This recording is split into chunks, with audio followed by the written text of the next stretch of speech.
Unafurahia, shangilia, sasa usalama umeima. Oh, waziri wa kazi, ripota vita, watu wataita.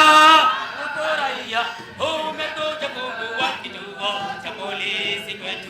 Umekuja kufungua kituo cha polisi kwetu. Tunafurahia, shangilia, sasa usalama umeima. Unafurahia, shangilia, sasa usalama umeima. Waziri Kindiki. Thank you. Asante sana. Naomba tuketi. Asante sana. Asante sana. Mungu awabariki. Mwamukamana. Mwamukamana undani. Ngoma iende kwa Mulungu. Bwana asifiwe. Asante sana. Kwanza kabisa nashukua nafasi hii kuwapongeza. Kwanza nipongeze mbunge wa Wundanyi Mheshimiwa Mwashako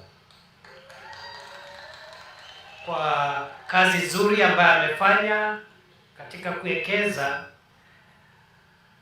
kwa kutujengea hapa Wundanyi kupitia CDF kituo cha polisi na pia makao makuu ya polisi wetu hapa Wundanyi, na amefanya kazi nzuri. Si jamani, kazi ambayo imefanywa hapa ni kazi nzuri. Na kushukuru mheshimiwa, na ninaomba wale waheshimiwa wengine katika hii kaunti na katika jamhuri yetu waendelee kuwekeza katika kujengea watu wetu vituo vya polisi, kwa sababu vituo vya polisi sio lazima mtu ambaye ataenda pale atakuwa amefanya makosa. Hata mwenye kutendewa makosa atakuja kupata huduma hapa. Kweli si kweli?